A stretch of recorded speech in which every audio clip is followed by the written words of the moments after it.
All right, so I'm going to go ahead and begin. So it almost feels like everybody knows each other because we're starting to get the same group of people, um, at least, for several things. So getting really excited about that. But today we have Lemuel Massuia. Am I saying your last name correctly, Lemuel? Yeah. Okay. My husband is studying Italian, and so he's learned to really say all of the vowels. So I'm Hmm. trying my best. Anyway, so we have Lemuel Massuia from Brazil, and he has worked on a couple of projects for me. I've always been extremely happy with the outcome, and I don't even know how we met, Lemuel. My husband asked me the other day, and I said I have no idea. But anyone who wants to visit his Instagram page, you can see the variety of different art styles that he can draw in. So, but anyway, I'm not going to ramble too much. I'm just going to turn it over to you, Lemuel, and let you say whatever you want to say this morning, and then we'll wrap up with some questions at the end. About how long are you planning to stay today, Lemuel? Or does Oh, it matter? no, I probably two hours, I believe I have to stay here, something Okay. like that. Okay. All right. And our class I don't know. lasts, I don't know if the call allows 2 hours well, of I call, don't but know. Our class generally lasts for an hour and a half, but I don't have quite 2 hours, but we could go pretty far. We could go about let me think. What time is it? 8? I don't know. We'll talk as long as we want to, I think, and then I'll have Mhm. a call that I have to take eventually. Okay, I'm going to turn it over to you. Go for it. Okay, I'm glad to be here. Nice to see that we have you guys here to listen to what I have to say and share some experience. It's the second time that I came to this live with Amy.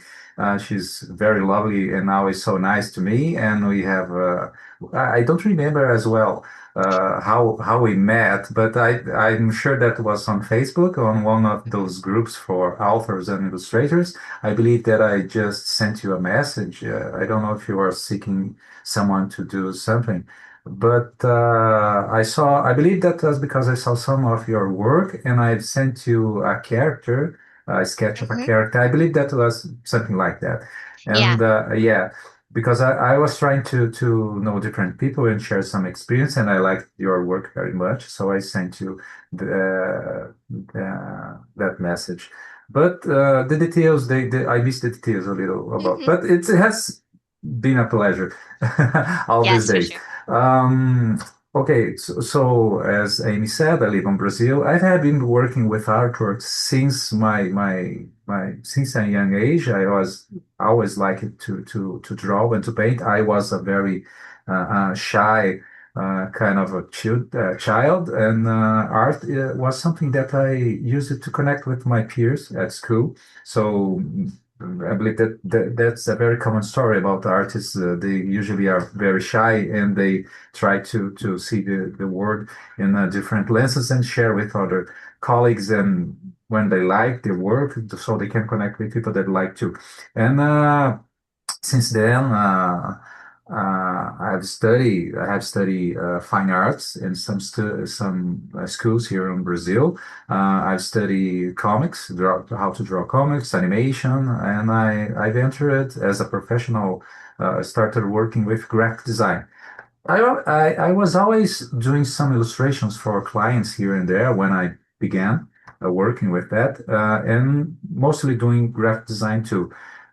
At some point, I started doing more illustration and working with animation and in many kinds of industries like entertainment, publishing, retail, doing characters and mascots for companies. So pretty much. I know a lot of authors here in Brazil, people that are author, musicians, movie producers. So I was always doing something with my work. Most recently, some years, I started working more focusing on publishing, especially with children's books. I do some young adults too, doing children's books and sometimes some videos too, because it's a trend, I believe, to convert the published books in video books for children on channels like YouTube. But it's been a pleasure to me because I like very much to work with stories, especially for children and young adults. I like to work with adults too, although those are not so common to come by. But children's books, I believe, is the main my main core today, and it's very nice, and it's something that I wish I hope I can do until the day I die. It's nice when you find a job like that that you want to do until like you don't even see retirement in your future because you can't No. imagine not doing the work that you do. No, no, and I didn't achieve what they call like your masterpiece. I believe every author or artist they have this thing. I at least it's a thought of mine that they Hmm. have something that they have to share with the world that it's going to become the masterpiece. Once they do that, it seems like life is okay. It's done. I don't have anything more to do. But I did not made mine, and so I'm still helping others to realize theirs. That's awesome. I kind of like that idea. Like, oh, maybe we don't want to do our masterpiece because then it will feel like we put all of our energy into it and we have no energy Yeah, left. yeah. What I do now. Yeah, yeah. All right, that's awesome. Um, so I have a few questions here for you, but I feel like I want to allow you to say most of what you want to say and do most of what you want to do. And I've given you pretty much free reign. Whatever you want to do, I'm going to let you do today, Lemuel. I think, are you going to show us some of your artwork today and Yeah, talk about yeah, how yeah. you work Like with clients, I think? yeah, yeah. Usually, I'm pretty more. I don't know if there's so much doubt about authors how to work with illustration. I believe that they have some, but when an author comes to me, there are different kinds of mindsets. Some come to me with the mindset, oh, I already know what I want, and they come with sketches and sometimes something generated by AI. Hmm. Okay, or even a very detailed description of what they want. That's okay. No problem. When a client knows what she wants to do, that's very nice.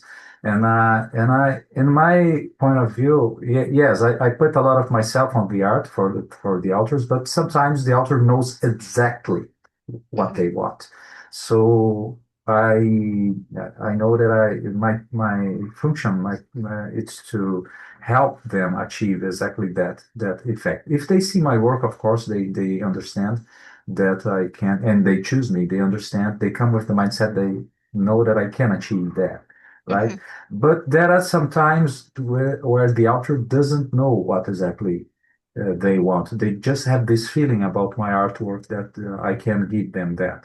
So they just deliver me even a rough script of their book, and I help them to plan Hmm. how to divide the pages. So a pretty complete. I believe that's a very broad service.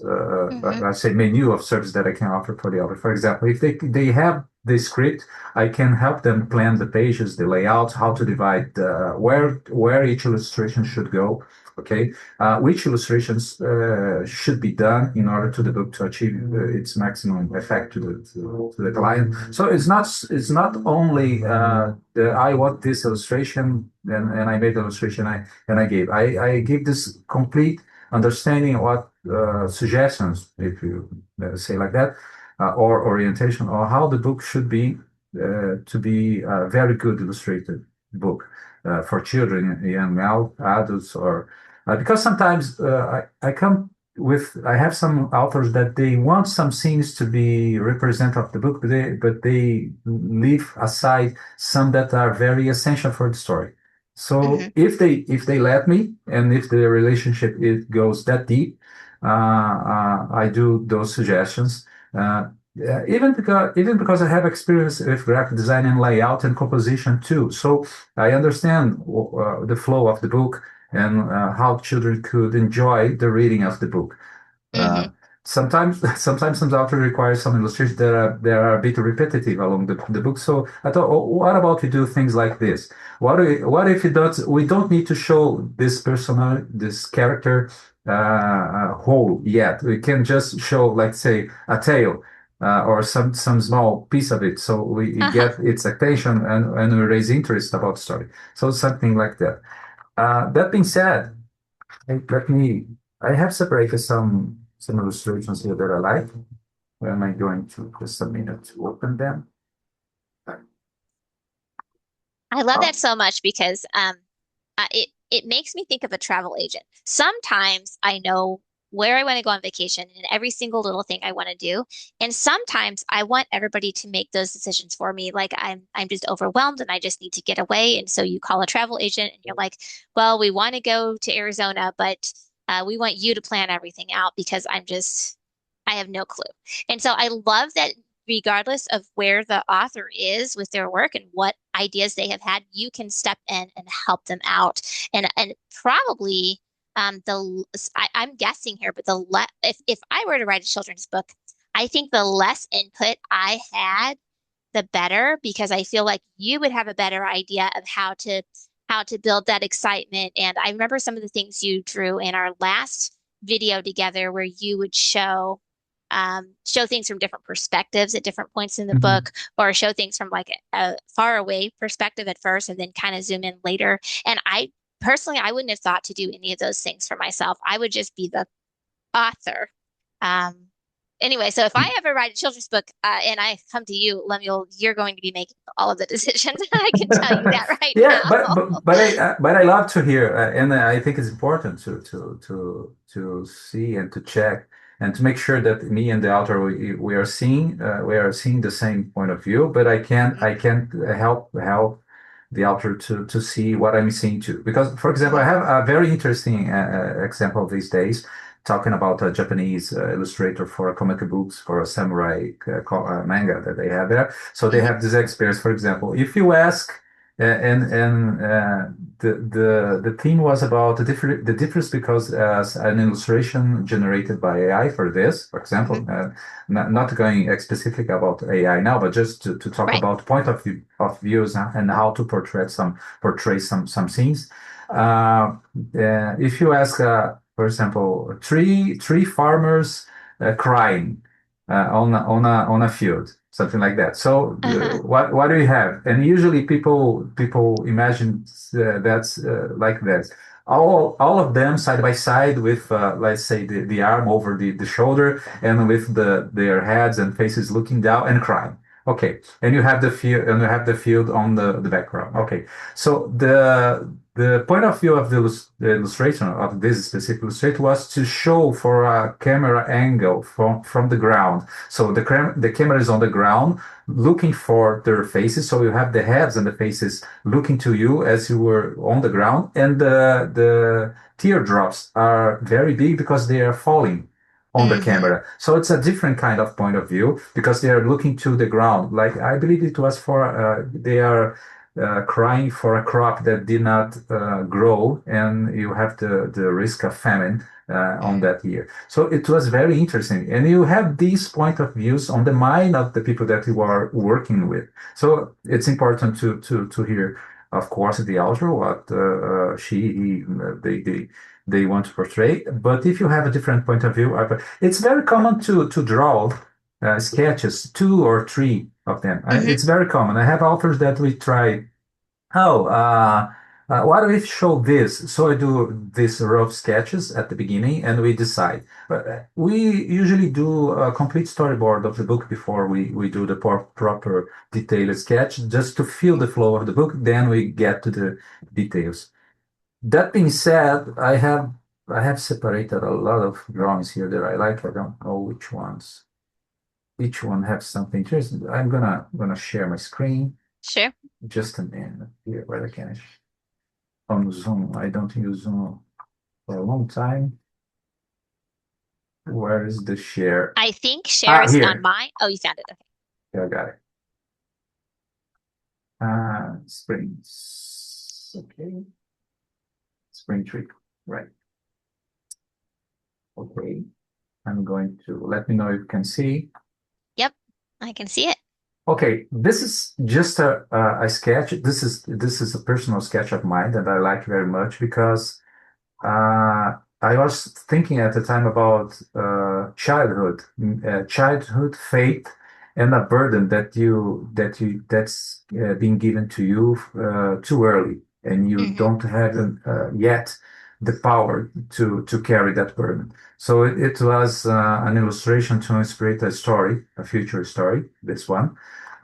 What you have all this geometric positioning of the stuff in the scene. I like that very much.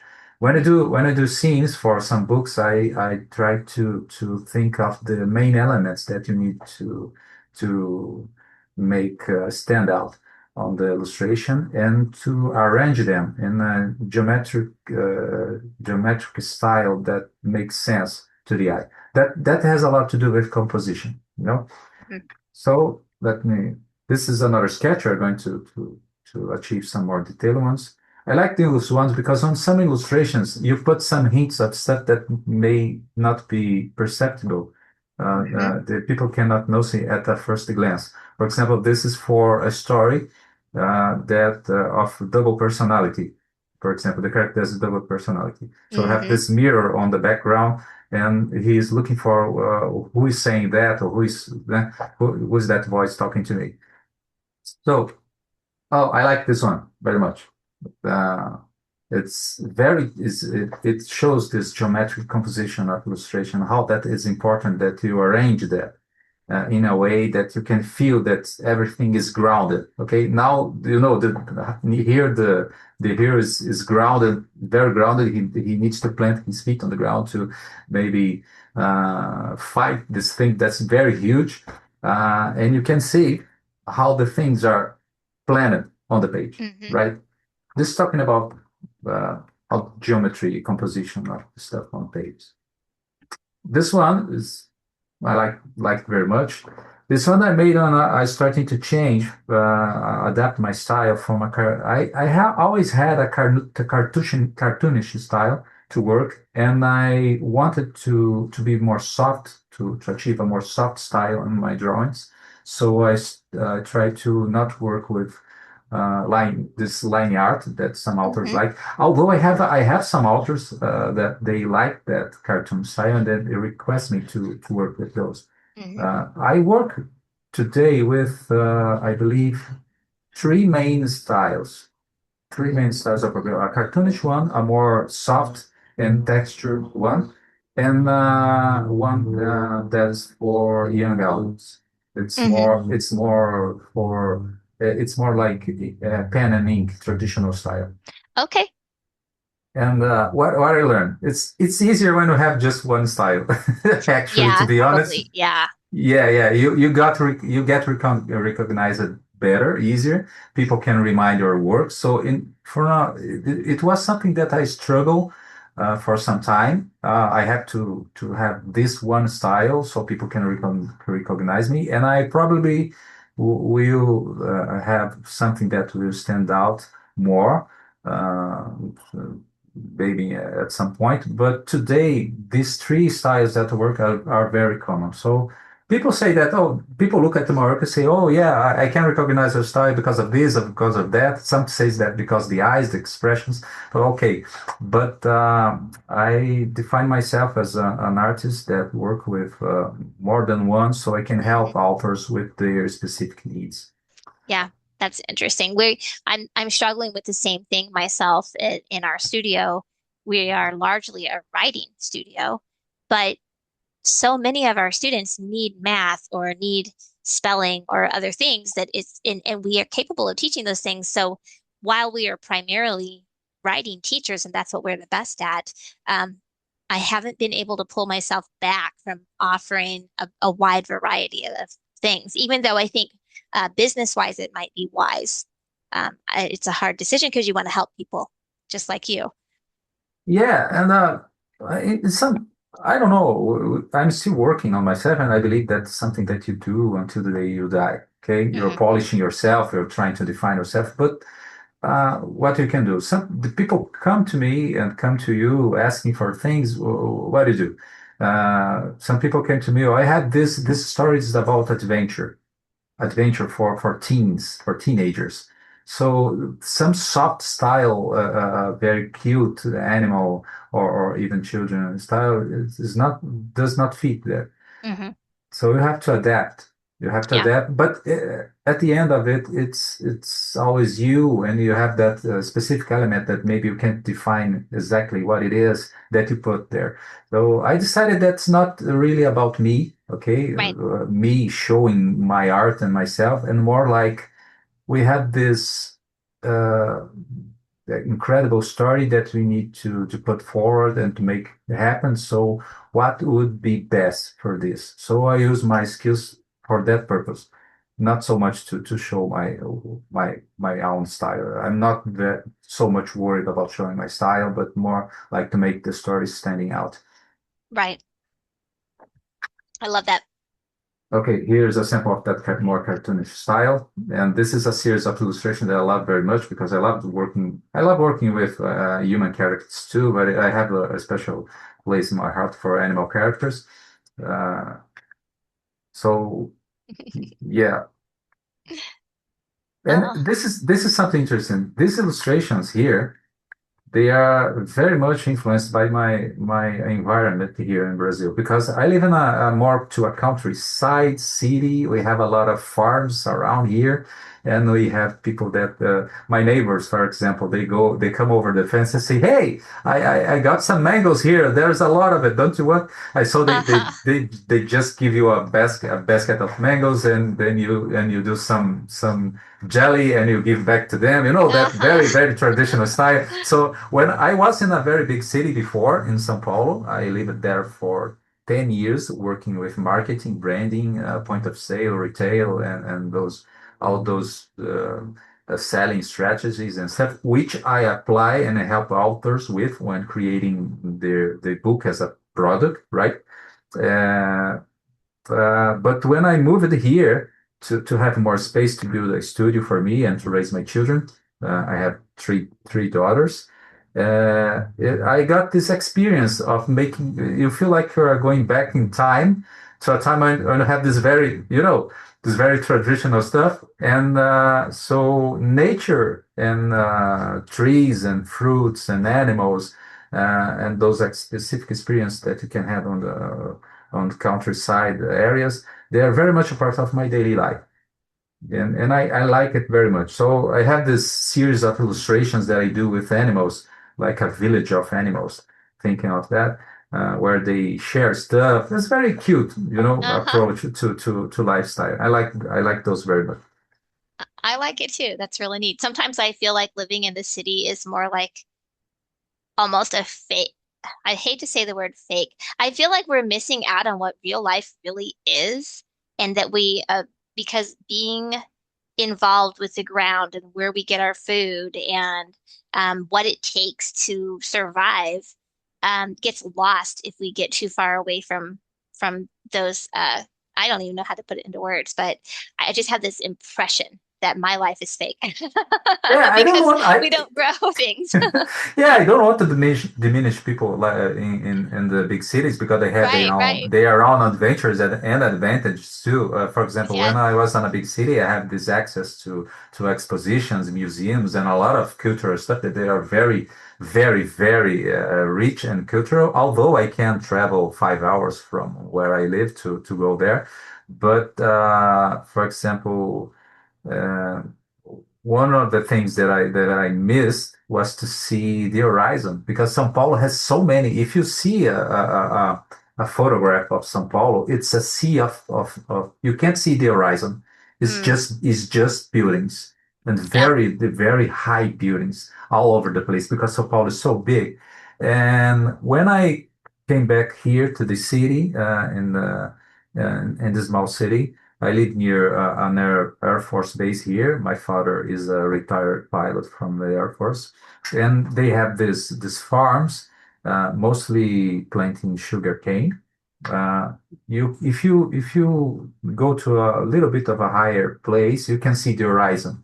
That Hmm. it's exactly as that old wallpaper from Windows. I don't know if you saw that wallpaper from Windows, that the basic standard one that you have that green horizon.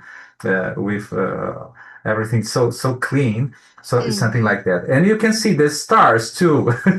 In Sao Paulo, have a Wow. lot of smoke in the air, so you Yeah. can see just a little bit, and the lights of the city they get in the way to see the stars. So Right. it's something that I like, and that that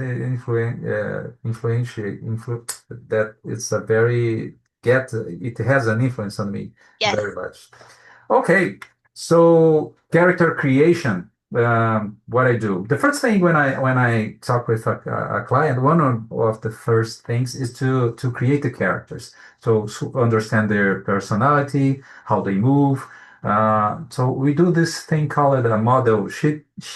I believe it's sheet of the character, the Hmm. main position, expressions, and that's one of the first things that we work with together with rough sketches of the book.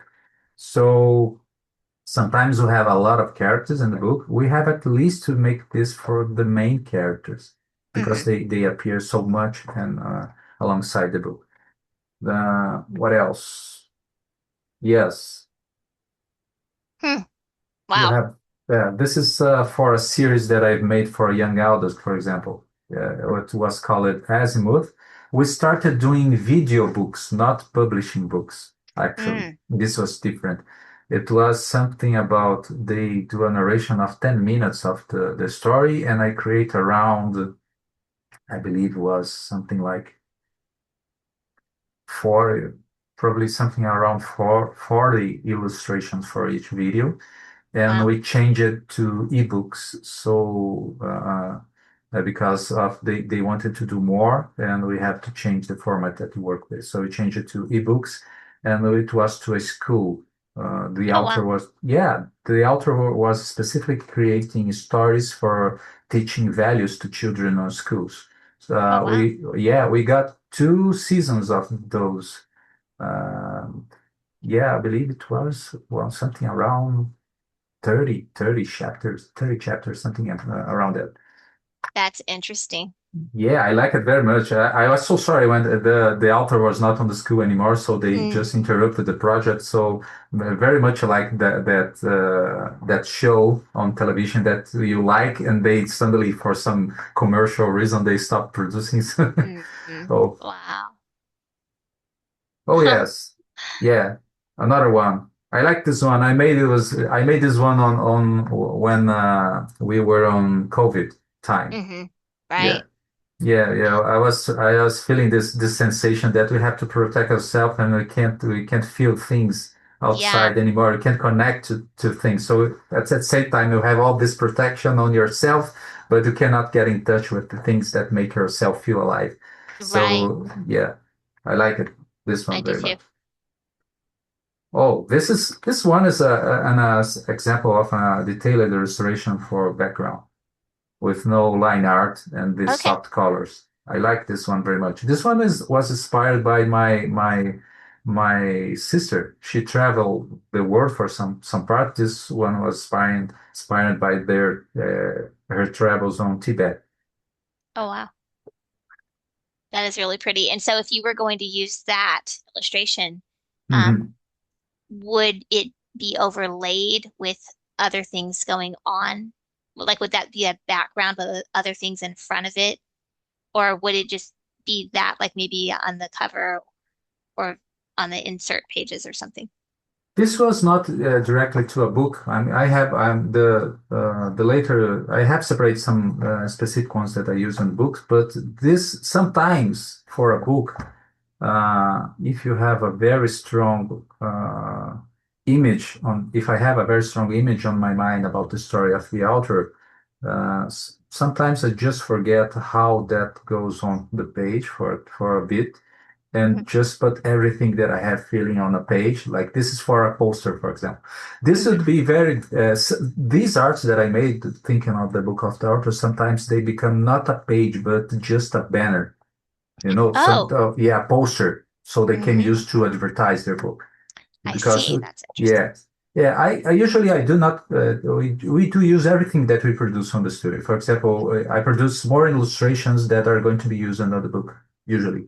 And Oh. you can use those, for example, to instigate people on a pre-launch of the book. You can use those for a poster because the image is has a different approach for the layout. So, but you can use that on a big poster, a vertical one. Or sometimes you can use those for just a post, social media post. Hmm. This one would be that kind of approach. But Okay. if I was going to put this on a page, of course, I can use it. I just have to cut it to a square format, and I Hmm. use very much the square format more often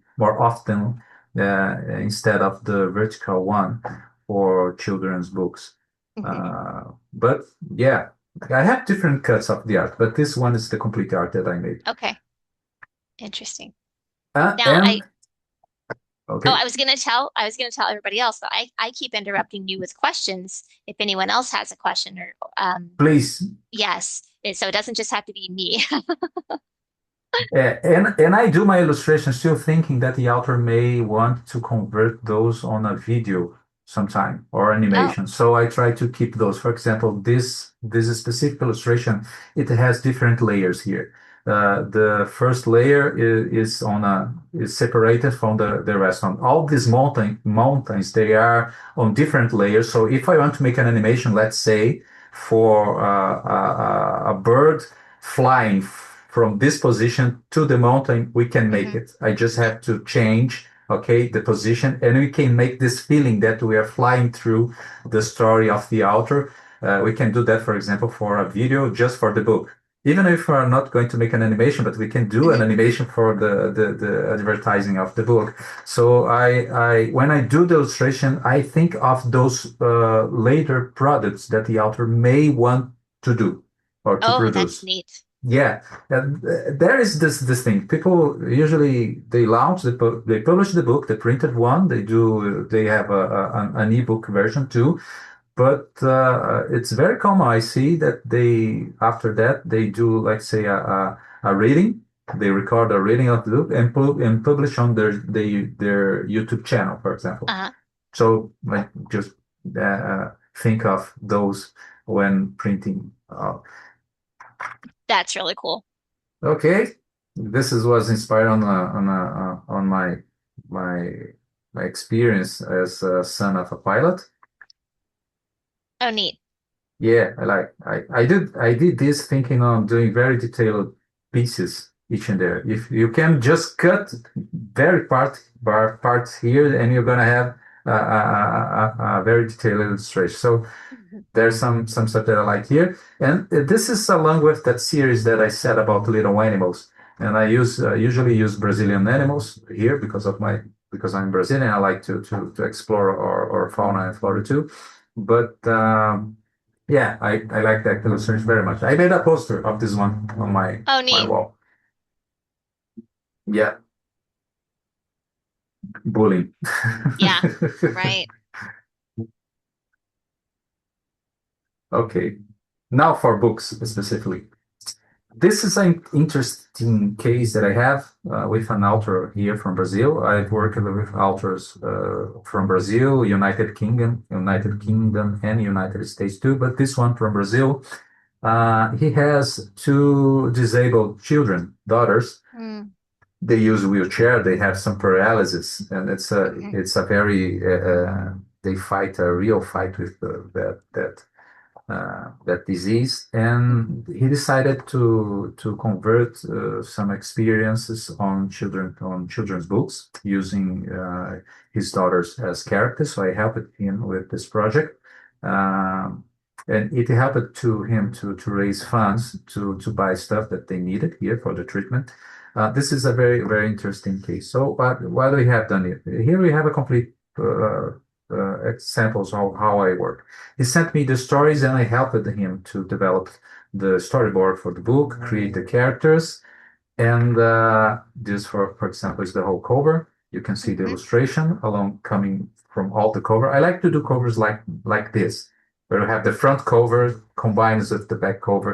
I Hmm. like that because you can see more. You have this experience of the book. Some people do just the front cover and the back Hmm. cover is a solid color. That's okay. Okay, but if you can give a little bit more for the people that are going to read, I like. So Yeah. I made this here. Okay, here you can see how I made. This is the first sketch, for example, of 2 pages Hmm. of the book. I believe this would be pages 4 and 5, if I'm not wrong. But this is what I present. This is the second. No, this is yeah, no, this is the rough sketch that would go in a storyboard, for example, Hmm. when you Okay. see all the pages along the book. It's very important if I'm doing the layout of the book formatting, which some authors request me to do. It's very important to me to create the illustration thinking on the layout of the page because you Okay. have to have this flow. Sometimes some authors, that's something to tell to authors. When you do, for example, books for young adults, okay, you have a lot of text, okay, and you have 1 page of illustration, you have a full page with text, right? That's no problem. But I have Right. some authors that they do a lot of text for a children's book. So I try to tell well, less text. How I can't Hmm. put, yeah, because it's important to have a little more text and give more space to illustrations. Hmm. Uh, I believe the younger the kid, less text you have and more visual impact, right? Hmm. Yeah. So, but sometimes you say, "Oh no, we can't put just a paragraph here, and we can move this paragraph for another page." No, sometimes you have to put all these exactly paragraph here to make sense. And if you occupy, let's say, half of the page with text, you have too little space for illustration. Hmm. And you have a limit of how little, how the size of the font size and the typography. You have to think on everything of that. If someone requests me to do, no, just give me the illustration, that's right. I say, what's going to happen? I'm going to draw something, not thinking about the layout of the page and then we are going to put there and it's not going to work. Okay, Hmm. it's not going to work unless you are doing that layout where you put 1 page with text and another page with illustrations. Hmm. But Right. for young children I think that's not the ideal layout, although you can do that. Right. So that's It's a the so please. I I think it's a blessing that you are so experienced with you do all these different things and you do the different media and you do lots of children's books because those are the kinds of things and maybe you're taught those things in college, I'm not sure, but those are the kinds of things that if I were to just go to Fiverr, say, and hire an illustrator, I'm going to get Mhm. back some pictures, but I wouldn't be getting the experience that you're bringing of, hey, how are we going to lay this out? At least I don't think so. Maybe you can find it. I'm not in the illustration world at all, so maybe this is common for you to have this much experience and this much input. I'm not sure, but it seems amazing to me because it's outside the scope of my imagination to need to know all of these kinds of things that you're mentioning. Yeah, yeah. I don't know if it's that common. No, I think that what we have most are people that are specializing in one thing or another. You have some illustration because I am an illustrator, a graphic designer, and art direction, and I have experience with marketing. I've Hmm. I've coordinated the selling of products and brands like Mercedes-Benz, Cartier, Speedo, and stuff for Hmm. some market. And I have a lot of experience with shopping, point of sale Hmm. shopping. So Okay. we are always thinking how to give, for example, in this kind of field, you have to think how the client is going to have an experience, for example, on the point of sale. Hmm. If he or she comes in contact with this product, with the packaging, how it's going to be the experience. What's the message? What's the story? If he or she comes into my store, the decoration, what's he's going to feel. So you have this you have to think of the experience, right? Hmm. So when you are an illustration or you're thinking or creating an image, but you don't have uh, if you don't have experience with layout and graphic design, you are not going to think so much about the layout or the composition of things on page. That is essential. So if you hire an illustrator and you may that's not a graphic designer, okay, you may need a graphic designer to think of Right, I see. composition. Okay, if you hire an illustration and a graphic designer, we still need to think about art direction for your product, the whole Hmm. art direction. Okay, and even if you have all of those, you may not have marketing experience, for example, to try to unravel your creation, the story, this book in other pieces to let's say to use to make the most that you can do of your story. So you have these two lenses. You have the lens of the story, okay, the art, the storytelling, and you have the marketing, right? Hmm. Well, what I bring to the table to my clients, and maybe I'm not so good to advertise those at the same time because I don't want to be confusing to my clients. Right, That right. what I bring to the table is illustration, graphic design, art direction, and marketing thinking, right? Uh-huh. For the product and a partnership that goes that works before, during, and after the product. I say to the authors that I'm not here to give you illustrations. If you want to have my service to just give you an illustration, that's okay. But what I want to have is a partnership that goes beyond the launching of the book, right? So Hmm. you've created a book, let's say with me, and I want to help you make this to be a success. So if you want to change something, convert something, I'm always ready to talk about it and to go beyond just the illustration because in the end, if the author just want to release a book, that's okay.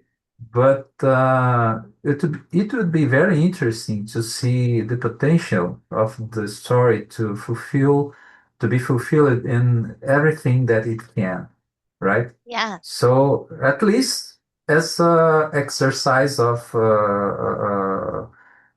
let's say, imagination and what it could be, brainstorming, let's say, or what we can do. I have some clients that when I talk with them, they say, no, that's too much. Okay, no problem. Oh, But yeah. let's do stuff here on this stage where we're just thinking about the book. Let's make things be prepared if you want to go to move beyond this, right? Let's say if this has a potential to become a product, let's or maybe a series or an animation, let's prepare that for that. Just okay, it maybe Right. just a changing of the look of the character or to creating in a way that is going to suit those. Understandably Yeah, what I mean.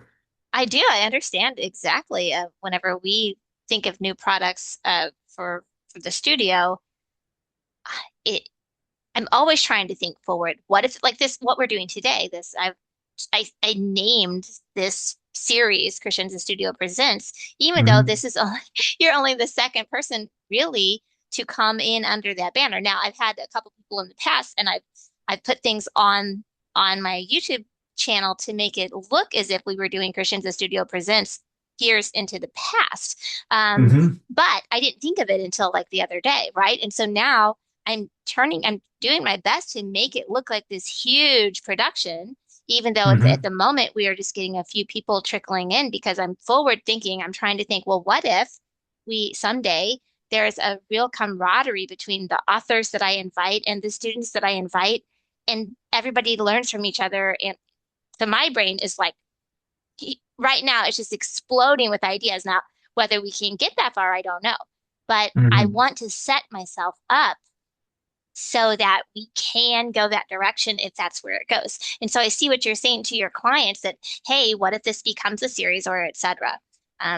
I love brainstorming. It's my favorite part of my job, I think, other than teaching. Yeah, when I'm talking about character, for example, when the author doesn't know, uh, I have freedom to tell those what we can add to the character to make it more. We can remember it more. It stand out. For example, it just sometimes. Oh, I had this girl. She's going to be on adventures, okay, and she has. Uh, What? Okay, so how you envision her? I don't know. I have some ideas. Maybe a hair that's loose, or maybe you're gonna put the hair. So I talk about all those things. For example, on the character grid, I say, for example, if you let her hair, let's say, tighten here with a ponytail, that's not going to be so interesting as if the hair was loose because we're going to have adventures in the wind and want to make the wind flow the hair, right? That's one thing. Another thing, she has a specific name that remains, let's say, Sunny. Her name, let's say, for example, that her name is Sunny, and we want to put a hairpin on her. So what kind of hairpin? Let's put a hairpin with a sun figure that's going to make us remember the name of the character, right? So and the colors and all those stuff. So we think when I do those, I'm thinking on making the character more. I don't know the word in English. I forgot. Let's say it's when something lasts longer, you know, Right. makes stand out and in Yeah. your mind longer. Okay, Right. helps you because you have those elements that you put, and you have to create those at the beginning because they're going to create a story, but the character becomes a brand that represents a value that you are passing in your books, right? That's Right. I believe that's the important. That's the reason why I always say to illustrators, you have to read the book many Yes. times. You have please. So I have this illustration. So many illustrators. Oh, give me a list of illustration that you want. No, you have to read the actual book, and you have Yes. to read many times until you know the book even better than the author if possible. Okay, so Right. you get that feeling, right? Yeah. I was talking with an author someday, and she was with her partner on the kitchen. And I was talking about the story. So and she forgot parts of the book, and I said, "Oh, this and that," and the partner says, "Well, he knows the book better than you." Uh-huh. Yes, That's great.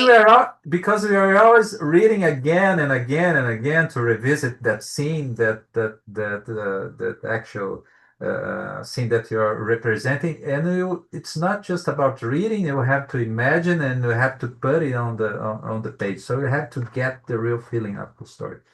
That's Uh, awesome. so extracting the essence of the story is I believe it's the first thing that you have to do. Then you come with like ideas, right? But you have a lot of illustrators now in the market that they sell images, okay? They are image sellers.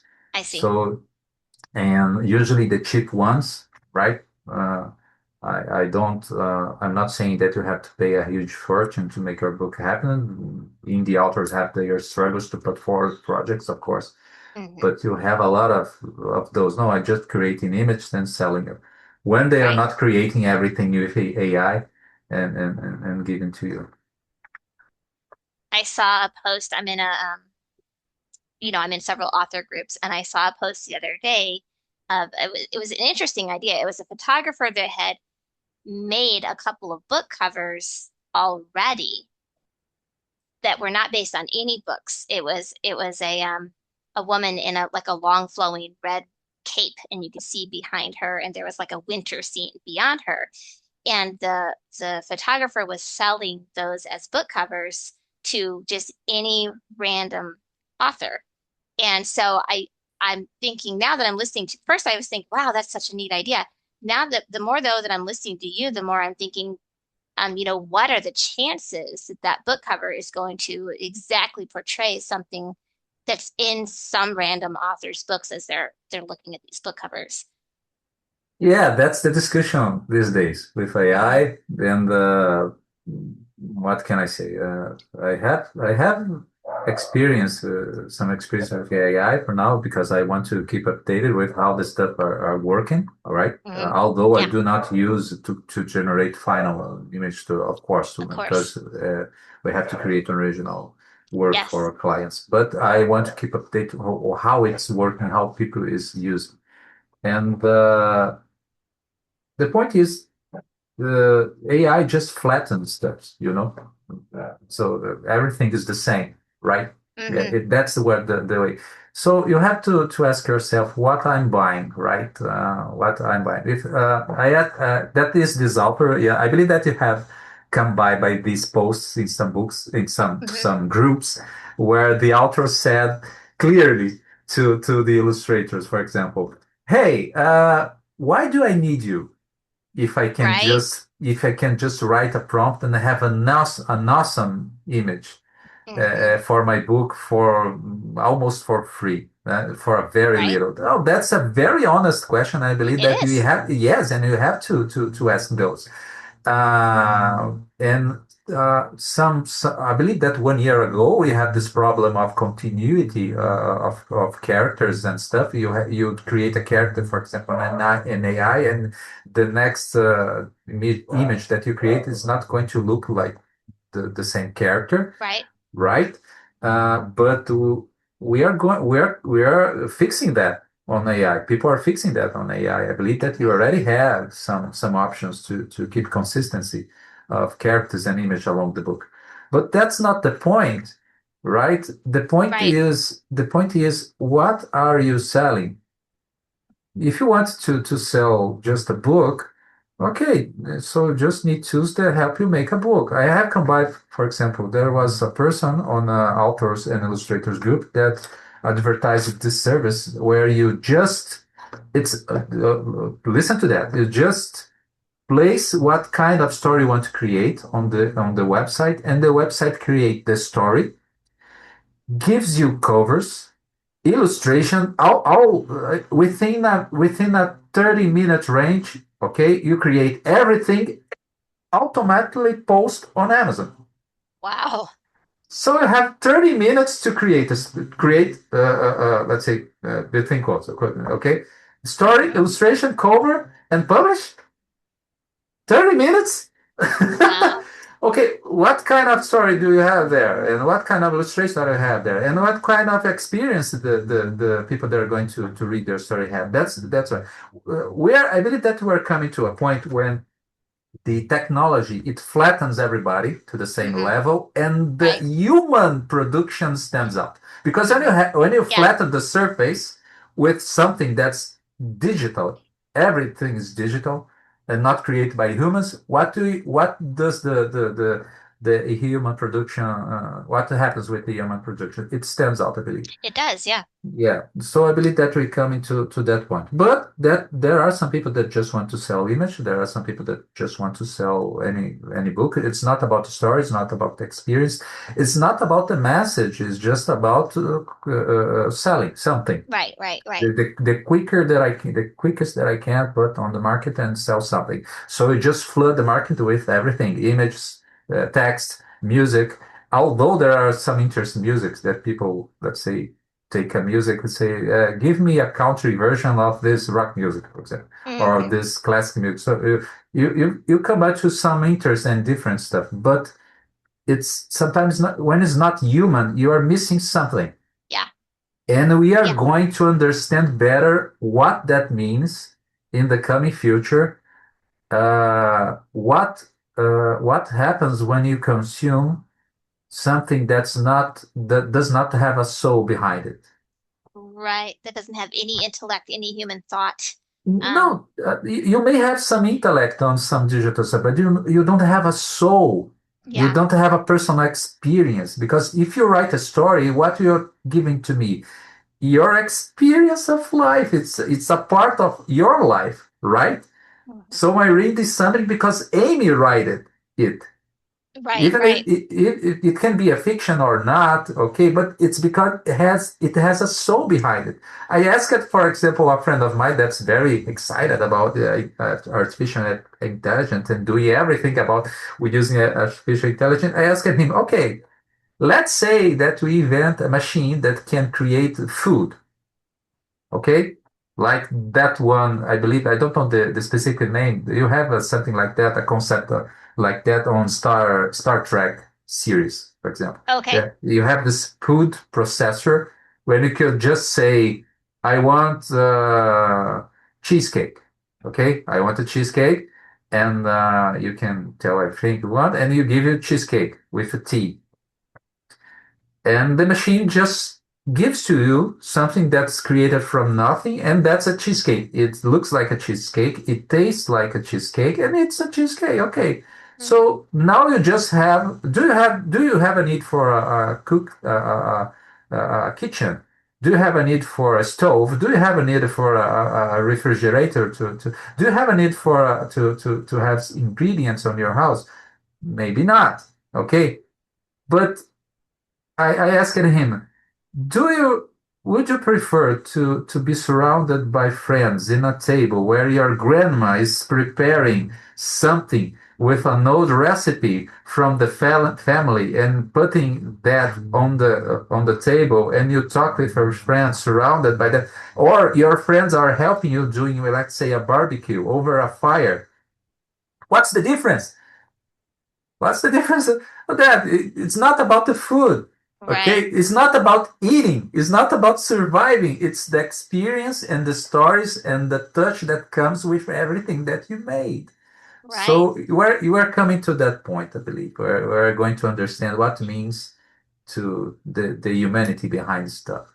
Yes, yes, I really feel that. I'm on YouTube lately. I'm for a while, for a couple of years, I've been listening to like, cafe background music, but it all is jazzy and it all just starts to sound the same. Like I'll listen Yeah. to like 10 different videos over the course of a month, but they all just sound the same. Like there's no tune that Mhm. really sticks in your head. There's nothing going on. And so lately I've just been like looking up Debussy or Chopin or Beethoven or Bach or something that I know that there was human, as you say, soul put into these pieces. Part of those composers are existing hundreds of years into the future in Mhm. some cases, and it just, I don't know. I'm so tired of the sameness that I'm seeking older things that I know could not have been created with AI. Yeah. There is this thing, for example, can you replace at some level artists with AI? Yeah, you are seeing what at some level you can. Can you replace authors writing with AI at some level, okay, of the practicing? Yeah, you just say, "Oh, I want it." Does it produce text? Yes. We can talk about what's there. And you, that's a professional of writing, can tell me more about how the quality of that really, what Right, the right. quality really is. How much, how many adjectives it just inputs on the text just to make it sound good. Yeah, Yeah, it's right. awful. And how it does not connect. At some part of the story, it says something that does not connect with the beating at the beginning. I have this Right. experience listening to some stories. But to talk about the difference of human touch on things, it was yesterday. I was watching a musician, I believe it was John Mayer. He was playing on the guitar and say the same note played by B.B. King. And Uh-huh. he showed the arrange style of B.B. King, and he gave us an example of two or three other artists. The same note, the same sequence. Oh. Okay, by different authors, different touch, different feeling, different emotion. Okay, in the same instrument, the Mm-hmm. same notes Wow. in the same instrument. Are we going to have those with AI? And even if we have, what that means. So we are at the point where we are learning what that means. Yeah. We don't know what's going to come exactly in the future, but if I was to give to point something, it was that people are going to to connect to try to connect more with personal and human touch because things are going to become very dry. Yeah. Right. That's my feeling. Yeah. But I I understand that the market. But I understand that the market changes and it's going to true. keep changing, right? Right. Oh, this is the author, by the way. I'm sharing. Aw. It's called Samir and his two daughters. When on the launching of the book. Mm, interesting. So I have other samples here about some. This is an interesting case. Bookshelf Struggle. The author, I believe, changed it. It was by Zach Powell, a very nice author that I like to work with. he has some interest. We have a very interesting back and forth about layout because he likes to do the layout himself. But Huh? we still talk about, we need more space for this text, we have to change it. So I'm very flexible with that. And I believe I need to be with Uh-huh. authors. Some when things does not work, we just if we need to just redo the whole page because we want the page to be good, right? And I Right. said there are some authors that come to me about talking about working with Illustrator. And every Illustrator has his way, but my thing is it's your name, my name, our work because I'm a co-author with you and Right. the book. The Illustrator works like that. If you want to work like that, right? And if the page is not great, is not good, let's just redo it. Point. Okay, Yeah. we don't want to put something bad forward, right? So there are times where I just suggest to redo the page myself if we just discuss something new that comes along the way. There's something to talk about timing and how many revisions you can make, the contract, okay. But in the end of the work, we want the best page. Right. So my procedure is if I have to put more hours or work hours on a project to make it look better, something that I understand, okay, I put it. No discussion. We have to make this fix. Yeah. On this project, that was something interesting that the character was going to visit a library, okay, a bookstore to rent a book, a new book for her, and I have to do this whole shelves of books, right? And I have this problem how I do a lot of shelves with a lot of books and to make interesting. So I had to create a lot of book titles. I bet you did. For many books, and there are some books here that she shows her dad on the book shows a book and say, "Oh, have you read this one? Oh, I already read that. Oh, that one." So I created. This is a book where we have to create it, many titles and even covers for the Yeah. story, just to place on the story. That was very, very, very interesting. And the author, once I believe at one point, he said, "Whoa, this is an interesting title. Maybe we should do something like this." So this was a fun project to work with. That's really cool. Oh, this is a sample of character creation layout, for example, for Luna and Lily for one of the first books of the series. Hmm. It's kind of Lunaverse. Universe. I like your color palette there. It's neat. Yeah, yeah, yeah. Yeah, that's important. I like to use some more soft colors, not too much bright, so it not look so digital and makes Hmm. more that natural tone. But you have it may change from project to project. True. Oh, this is I present how is the final pencil sketch presented to the author and the final color. I always do it in this order. We do rough sketches, a storyboard. We approve that. We do the pencil with details, and we change everything that we need to change on the pencil sketch. Hmm. And then we move, if approved, if the client approves, then we move to color. And we can see where the text, if I'm doing the layout, where the text is going to be on from the beginning in Yeah. the rough sketch stage. So you can read the book very earlier, you can have a PDF of the book and check and read it and feel the flow of the book and change whatever you want. Sometimes the author decides, I'd like to move this page to another. I believe you have to say this from here. No problem. We work on that. We change some order of the illustrations, and that's why it's important to not do everything to do the illustrator to deliver everything ready Right. at once. I like to make the author participates from the beginning to the end of the production. Oh, this is the series for teens and I young see. adults. Yeah, it has a more cartoonish style. It's called Hmm. Azimuth.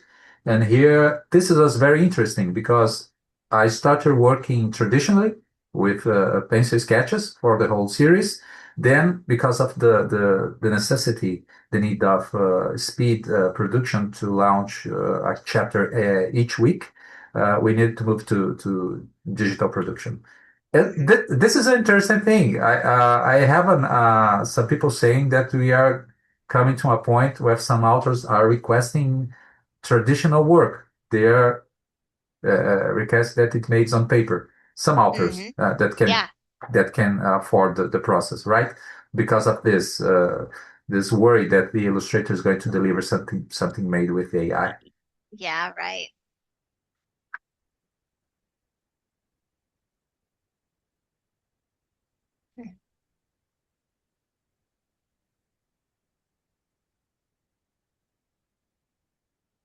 This is an interesting thing. I have separated. I have when I do stories, we have to have continuity of scenery, backgrounds, and objects. And it's a challenge, for example, for illustration to keep everything consistent along the way. So, for example, if you have, let's say, Daniel creates a story, okay? I'm looking to Daniel, this is appearing on my screen right now. Let's say that Uh-huh. he creates a story when you have, for example, a castle. And the castle has rooms, a dining room, okay, a very big hall. And we are going to revisit that many times, right? With characters. So I need consistency on that thing. I Yeah. need I need to know where everything on the saloon, the kitchen is always when I come back. So what I do a 3D object. I have to create a 3D construction of the castle or even the city, right? I have built sometimes a whole medieval city just to keep the consistency of the Wow. story along a series. So I have, for example, of course that I don't have to do some rooms if I don't, but if the room appears on the story, I have to build a room. Yeah. So I have this sample of something that I made for the Azimuth series. It was this submarine that the characters they find on at some point of a stray on a changing from one season to another season.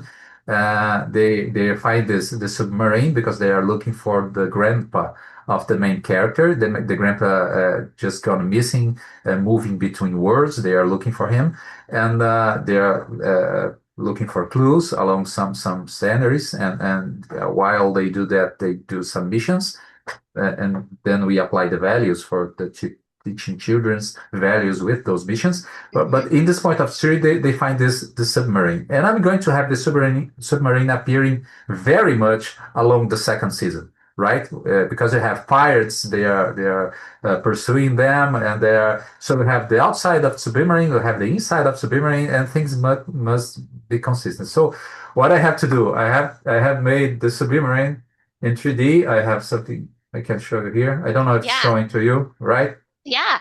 Yeah. So I had to make this object here. Oh yeah, here from Oh, scratch. wow. Yeah, I've drawn Yeah. the concept. I have drawn the concept of it. I believe that I have it. Yeah. Yeah, Oh, here's the wow. concept of Oh, it's a the first fish. I love it. Yeah, it was made to look like a fish. Yes. So I wanted something very kind of cozy. Look Hmm. cozy. Yeah. Like those stuff that appears in the 80s movie because I'm a kid of the 80s, right? They Uh-huh. have those concepts of things that will have a submarine that look like a fish or a Yeah. manta. So I made this one and I have to make it outside and inside, right? The Oh, control wow. panel. You have the quarters where they rest. So I always revisit this to draw the stuff by hand, right? Wow. So I just use this to make the things consistent along the story. Uh, I do that sometimes for books. Wow. Let's say for the room of a character. I had to make in the first book, for example, Lunaverse. I had to make it a whole theme park, amusement theme park. No, amusement park is the expression. Wow. So I had to have the all the stuff. The let's say the food stalls. I have to. I don't know how do you call that place where you have those carts that bump each other. Bumper cars. The bumper cars, okay. Bumper cars. Yeah. The giant wheel, I have to have that. So I Ferris just wheel. Yeah. created a whole amusement park with those to get the perspective right. Because Luna was going to start the story on a high place in the giant wheel. How do you call that wheel? Ferris wheel. Ferris wheel. Okay, on Hmm. the Ferris wheel, up high on the Ferris wheel, looking down to the food stall. So I had to have that perspective. And when I do first a 3D concept of the scenery, I can change the camera angle so I can explore a very interesting angle for some stories. Hmm. Of course, that detailed perspective does not work with every uh, children's story. But for that series, it worked very well, and I would need her on that food stall, looking to the Ferris wheel, having the Ferris wheel at the back. So things Hmm. True. must yeah. So I like to do those. It's a lot of work, but it's worth it in the end. Okay. Yeah. Yeah, for sure. Well, my husband and I, we watch a lot of TV series and movies and things, and sometimes there are inconsistencies even in Hollywood where they're just not like someone will have a scar on the left side of their face, and then an hour into the movie there's a scar on the right side of their face, and you're like, Yeah. I don't think there's enough oversight, but or enough care in the beginning, preventative care, for lack of a Mhm. better word. And what you're doing is you're trying to prevent those mistakes by taking care in the beginning. I think that's amazing. Yeah, and that's more important when you talk about series, when you have Hmm. the same character along with the same story. So Right, because people pay attention, right? You have right, something, you have a food stall that is in a way, and you the character visit that the food stall, for example, and you have another different architecture in the next story. Well, why change it? People, right. yeah, because people when they get into the story, they feel themselves inside the story, right? Hmm. And if you change Right, something, they just feel it. Well, this was not the same sofa that was here before. What happened right. today? Why change it? So I believe that in some stories that's the interest to me. Yes. It may be just me, okay, but I like to work in that way. No, I think it's fantastic. Okay, I believe that no, maybe opening for questions while we sketch something. Sure. Let's do you want to sketch anything you want to, or do you want some suggestions? Yeah, you can make some suggestions Okay, or just to start with a concept if awesome. anyone wants to discuss something. Yeah. So let's put a suggestion some guys, let's put some suggestions into the chat so that Lemuel can draw something for us. And then while he's drawing, maybe we can also ask questions at the same time. I'm not sure. Can you is that okay for your brain? Can you draw and answer questions at the same time, Lemuel, or just talk about what you're drawing? I don't want to like No overwhelm. problem. No Okay, awesome. problem. Okay, so yeah, if you guys have like a concept that Lemuel can draw, drop that in, or you can ask out loud. It doesn't have to go into the chat. Uh, I can't see anybody else, like if anybody's trying to raise their hands or anything. Okay, Daniel says a pirate ship on the sea. Okay, a That pirate ship. Then I'll let you ask questions, Lemuel, if you need to Daniel. Yeah, a pirate ship on the sea. For example, you can make that in many ways. You can make it, for example, the first thing that comes to my mind is what kind of feeling that you want the ship to be. For example, do it's a lonely ship, is a lost ship, is a ghost ship. It's we want to make it look larger, for example, very large. We want to make it look old. So it it had so many. It comes to that the same point that we're talking about the farmers, for example, the sad farmers looking for a crop that did not survive, for example, and so that theme is sadness. So it's I would need to read the book for Daniel, for example, to get the exact feeling. But if I have, for example, I stranded ship on the sea.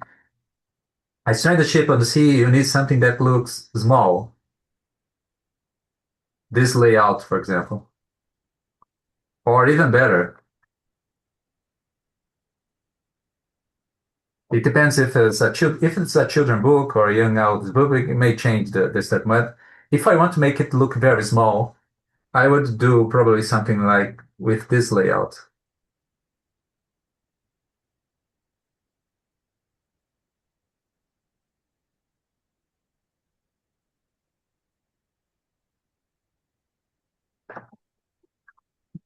Not wrong. The ship should be more inside the water like this.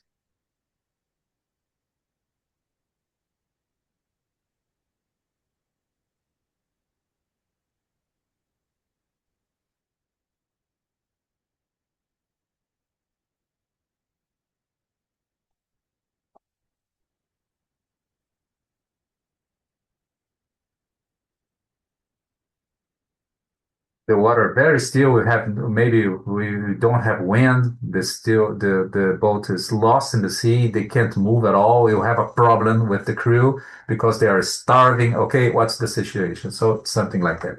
So and we could put the text, let's say right here, right? For example, this would be an interesting image for a ship that's lost and looking small and miserable in that vast sea, right? Uh, Or we could change it. For example, if we're talking about, let's say, if the story of Daniel is not about a ship that's lost, but a ship that's has an impending doom, something very dangerous coming,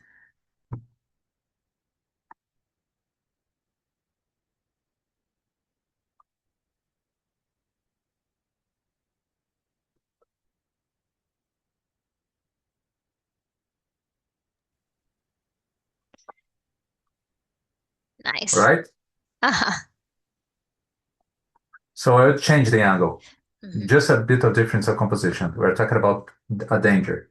Or no, it's about they are going to get into the characters are going to get into a ship. So I would probably have a 3D reference for a ship, right? Because it has so Hmm. many details, and I'd like to get the perspective right. But sometimes something like this,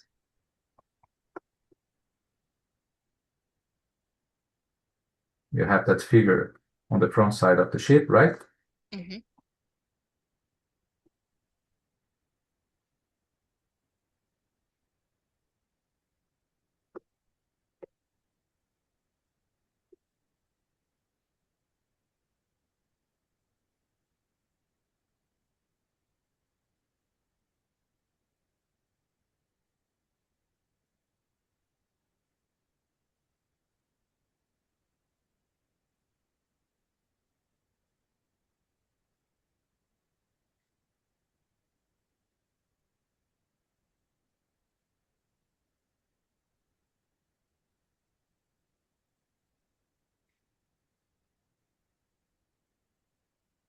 I'll make the composition something like this. Hmm.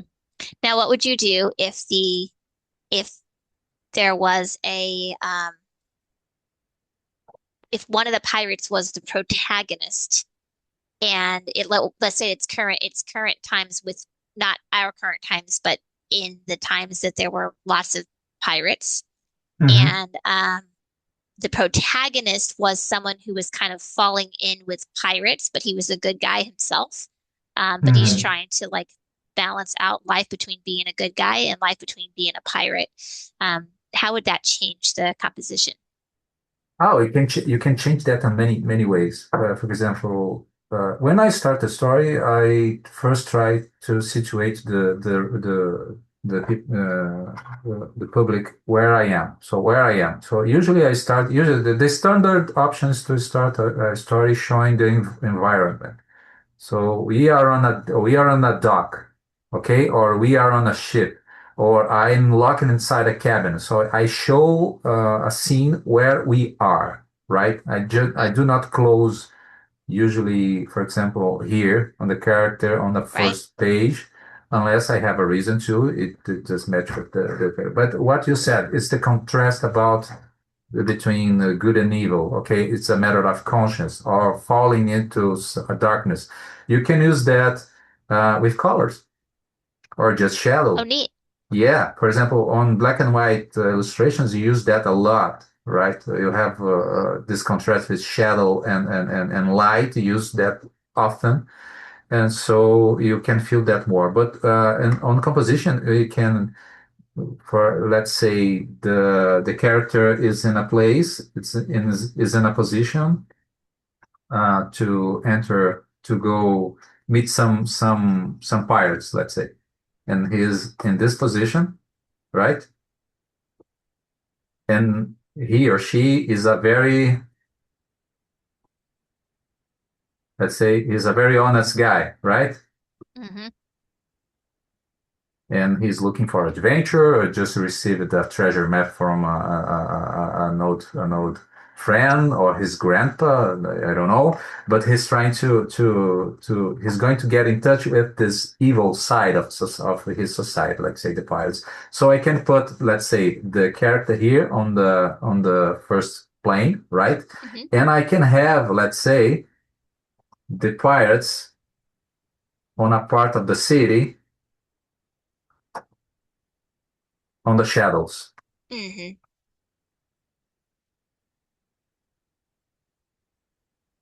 right?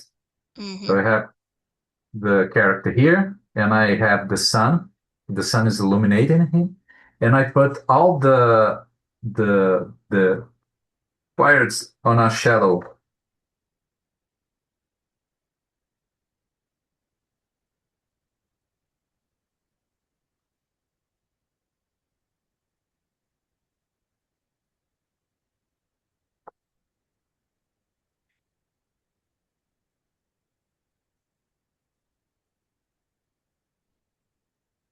So he's going into the shadows, right? Yes. And you Hmm. use that.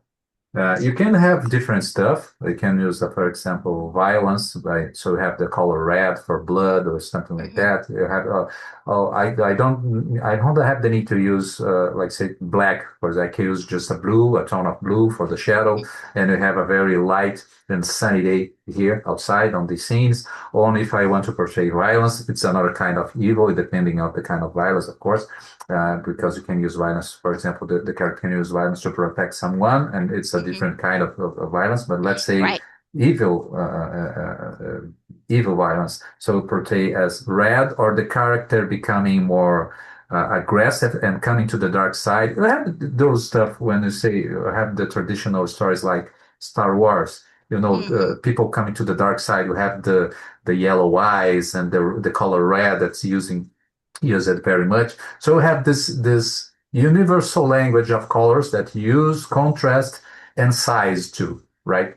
And expression of the card. So we can at the first glance we have those options, and I think Nice. of those on the position, but I need to read the story where the Right. client, where, yeah, but if I have these opportunities of the story given me to the author for where the character is, I can, oh, if the character is not on a city, oh, we can have a cave, we can have the shadow of a tree, you know, we Right. have a lot of, or the face is hiding, you know, so Right. Hey, that's an element to use. can you see the chat, Lemuel? Mm, I don't. I It's near the cannot. bottom also where the share was. Okay, let me expand them. Okay, yes, now I can hear the yes, chef. Okay, so Right. Stephanie she's written a book in the past that I've read, and she's working on a YA novel. And so Mm-hmm. I was just going to let you read that. Okay. See, I'll read it out Young. loud too for anyone who watches the video. It says YA fantasy novel character Sir Brighton Badger the Brave and Noble, who wears a top hat and monocle. He wields a sword and is kind and leads his family and treats and leads his family and friends well. I just wanted to read it out loud for anyone that's like watching later. Okay. The it's a young adult. Sir Brighton Badger the Brave, a novel. It's a human character, right? It's a badger, It's a badger. So I Brighton think. Badger. The badger is not just a surname, but it's actually a badger. Okay. Yeah, I think so. Oh, that's interesting. Let's take that I have to remind me of the badger. Oh, one thing that I have to, when drawing animals, of course, I have to take a lot of reference of animals to get it right. I have this case of an author that she wrote possum. It was a character on her books, but you have a difference of a possum that's from United States and from Australia. So Oh, I had to redo the character for the whole book because we got them. wow. We got the species wrong, and and we were doing Australian animals, but I believe that because she was so used to possum from United States, and she's on the United States, right? And she said to me on the end of the book when we had all the illustrations that, oh, actually, it's a different kind of Oh badger, or no. different kind of possum. Okay, fortunately, we've just changed it. Need to change some colors of the card, not everything, but you see the importance of researching first. Yes, for real. Oh, Stephanie dropped a picture of a badger for you. Okay, Yeah, right, I didn't right, even very. think about that with you being in Brazil and everything. So sorry about Yeah. that. No, but we don't have badgers here in Brazil. So Right. Oh Yeah, that wow. would make sense. yeah, no, and I'm always looking for seeing movies and stories for many parts of the world, especially from the countries that I work with, from the United States and the United Kingdom and Australia, right?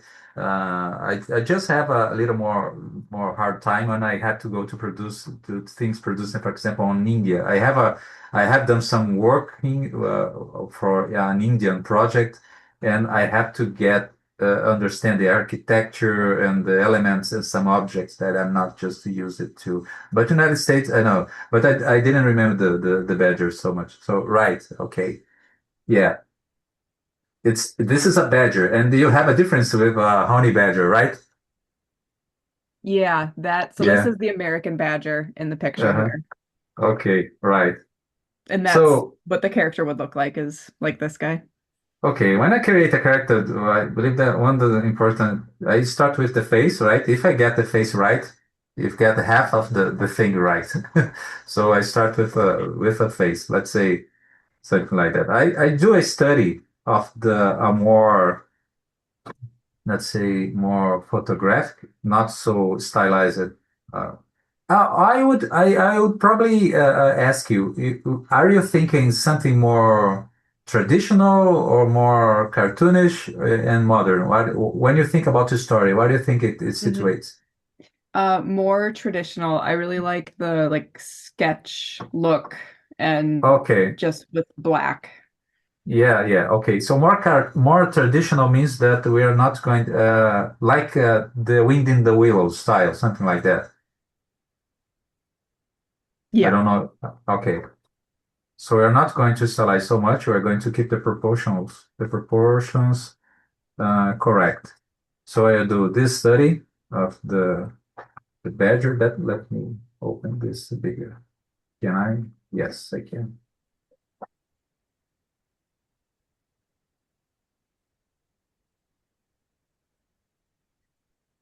Is the character old?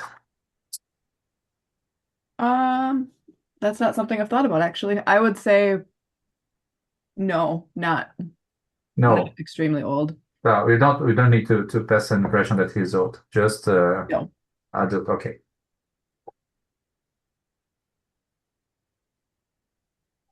I'll probably do a quick sketch like this. And the thing that stands out on the character. Oh, this is something that when I'm creating characters helps a bit. Stephanie, do you picture him standing on his back legs or on all four? On his back legs actually.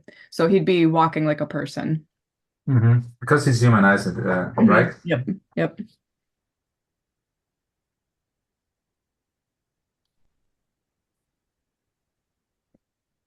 Okay. I do something like this. Uh,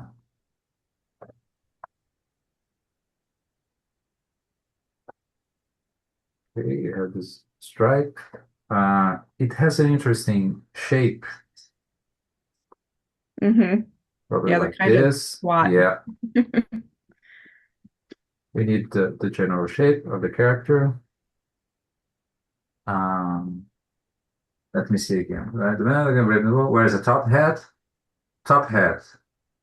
Coconut hat. Uh,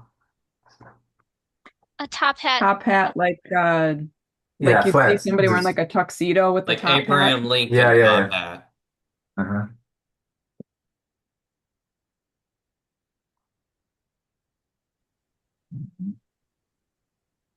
Going to this.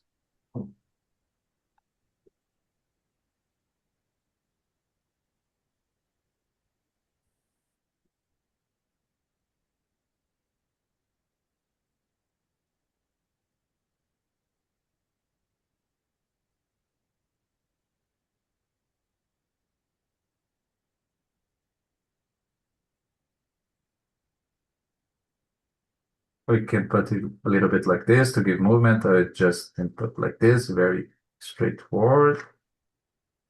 And he has a monocle. Mhm. And a monocle on the right, on the left, probably on the right one. Yeah, I think Mhm. that's what I've been imagining. Yes. I don't And we remember if have, I included that specifically in the book or not, actually. yeah, and he used a tuxedo. That right?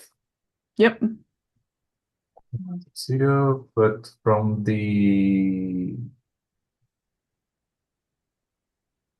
what is the year? What's that? The year. I have, when talk about the tradition, I have to get the year right. I do a research of clothes, forget the pieces right? The right tuxedo, the right tie, the right details like here. I always do something like that. Let's see, Sure. tuxedo.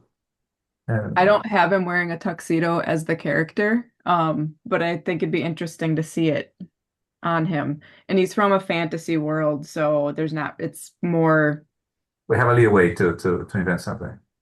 yeah, yeah, that'd be fun. Okay. That would give you the ability to do something kind of unique since it's from a Mhm. fantasy world. It wouldn't have to fit nicely into any era. Be kind of Hmm. fun. Maybe, okay. Probably I would put a leaf here.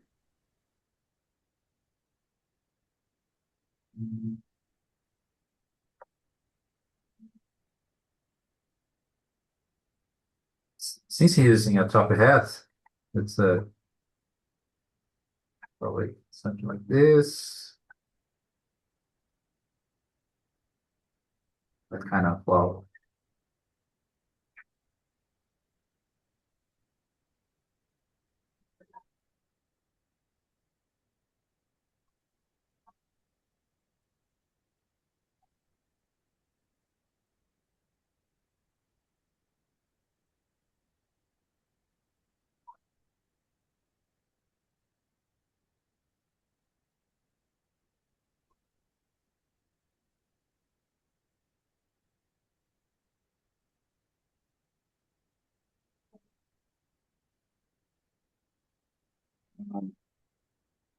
I would probably, if it's important for the show, I'd probably work something here on his scepter. But since I don't have too many details, I'll He does carry just a sword. a sword. It'd be a Well, it sword. could also be like a cane sword, so Hmm. yeah. Yeah, that is interesting. But see, if he carries a sword, an actual sword on the hilt,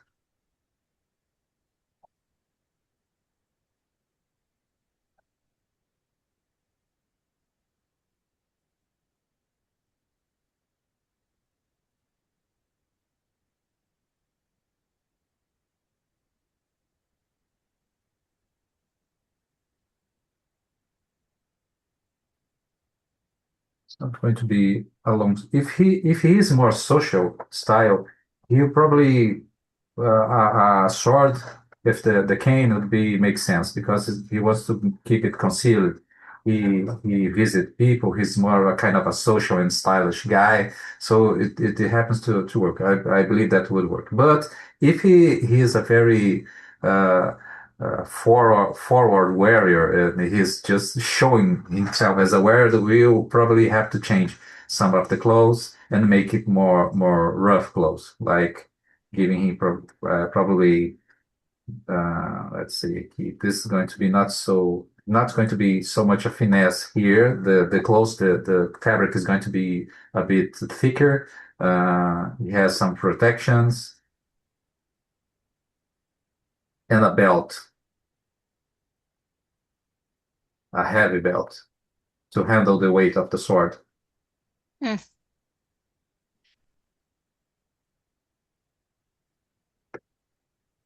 that's interesting. I have another lesson in 10 minutes and I texted her to see if I could come in late, but she hasn't seen my text yet. So I think Mhm. we've got to wrap it up in 10 minutes. Okay.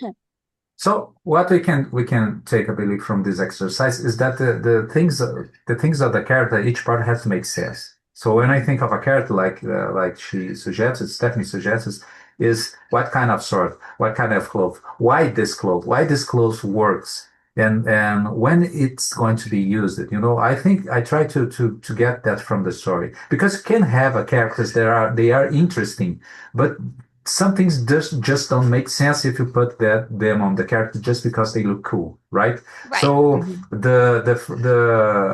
the flat top hat, it's interesting, but it's a very social stuff. So where does he got that from? So sometimes the author does not think of these details just because it's something that he created, maybe have created because it makes sense or it looks stylish, but if you put a story behind everything that the character has, clothing, objects, why he has, for example, a clock that does not work. Does it come from a parent? Does it comes from an adventure? It makes things more interesting for the character and makes the character more memorable. So when I work with a character with an author, I ask those things to create a character that's consistent for the story and that works along the story, right? Maybe some people say, "Oh, that's very tiring to think about this," but those are very important stuff, right? And they make the story richer because you can create the side stories just for the objects that you're placing there, right? Right. Right? It feels like there's a full history there, and you're getting that history from the picture and from a few a few sentences or so in the story itself. Yeah, yeah. So that's it. If That's anyone's awesome. have another question.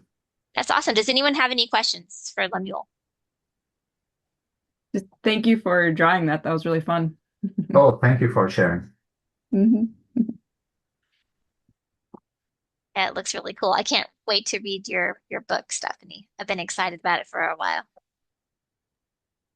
Coming along. It'll be Good. it'll be a bit yet, but it's coming Yeah, along. that's cool. It's awesome. All right. Anybody else have questions for Lemuel? I could probably stay, all the way up until I have to teach my next lesson. So, Feel free to ask anything. I don't have a question, but I just want to say thank you so much. This was very interesting, very helpful. We appreciate you taking the time to spend with us today. Oh, yeah, my pleasure. Thanks for having me. absolutely. If nobody else has a question, I have several here. Let me see what you answered a lot of them just throughout our discussion. Let me see if I have anything left that I want to know. Um, oh, what should a writer prepare for you before um, before they reach out to you as an illustrator? Is there anything they need to know ahead of time or to let you Uh, know ahead of time? yeah, you'll have to come with the story. Yeah, the story. The story. I'll read them, please. Do not change the characters midway on the project, hmm please. Don't change the gender of a character or the species of one. Right. That is important. If you want to talk, just start a conversation. Just the presentation of a story. If you want me to sign an NDA, okay, and you want to just have this conversation, potential, thinking about all the stuff that I've said before, the visual of the characters, stuff like this, okay, or these objects, or the environment. Of course, I believe that on Emily course you discuss all of those, but if you want to talk those uh, visual wise, okay, I'm always opening before you will start your project. You can come with the idea and can discuss. But if you want to actually start producing the book, the story, it's better if you have already edited Mm, everything. But even if you don't have everything detailed, I am going to change just a sentence or a paragraph. That's no problem. You can start a project with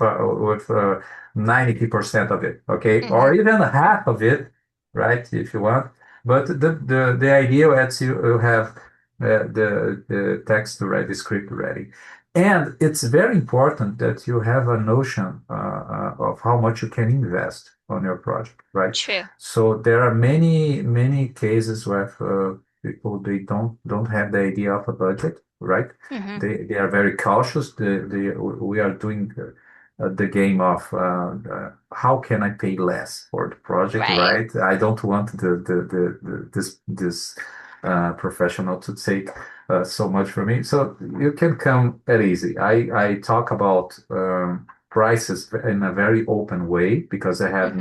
many levels of clients. I have clients that they have to do things very slowly and in installments so they can achieve their project. I have clients that need help creating campaigns to fundraising their project, and I have clients that have a lot of money. They just put the money in, and that's it. And I have clients that pay partial. I have clients that they have a trust in me. They just pay forward, and that's I don't want to worry about anything. That just discuss the project. Hmm. In any case, and we come with the confidence that I'm going to be very open about the work hours needed for your project, right? So, but you need at least a notion about how much you can invest. Right. If you have nothing, for example, talking about money, then maybe you need to do a fundraising. And what can I do? You can at least, let's say, contract the creation of a cover, a first cover, and the main characters to raise interest about your story. True. And then you could do the fundraiser from there by releasing Yeah, those pictures. yeah, yeah. You can create a series of images. You're going to pay just a reason, very reasonable about just to create the main image that you need to create a campaign to get in contact with friends, people that like your potential story, you as a writer, and raise that fund. You know? Oh, that's interesting. Money is always the one of the main topics about the production of projects, right? Because Right, for sure. it's very difficult for indie authors to put forward projects, right? Because Right. uh, We need uh, it. We all need yeah, it. Yeah. well, we all need it, but Yeah. you can have this mature conversation about cost, but you have to need a notion of what you need. If you, for example, if it's the case, for example, where your ability to let's say pay for a project is higher than the standard, you can convert that exceed amount of money, for example, in another step, like doing a video, like Hmm. producing, let's say, layouts for gifts. You know, Yeah. what I do is to help authors and my clients for other kinds of projects to make the most of their how much they can invest. Right. I talk about that. It's not about getting the most of it, but trying to make the most of it, what you have. But you have to have Right. something in mind, That's right? true. That's true. Even if it's just $1. I have $1 That's to right. pay. Okay, so let's talk about let's say some how many minutes we can talk about Right, this project. exactly. Well, thank you so much, Lemuel. I enjoyed this tremendously, and I can't wait to get the recording out so that more people can enjoy it. And I'm looking forward to some of the projects that you and I have done together or that we're working on. And I hope that some of the authors who were in the talk today consider you at least. All right. Okay. Until we do this next time, I hope there's a next time. All right. Bye, Oh, everybody. bye bye. Thanks Yes, for thank having you for me. Bye. Goodbye, coming. everyone. Goodbye.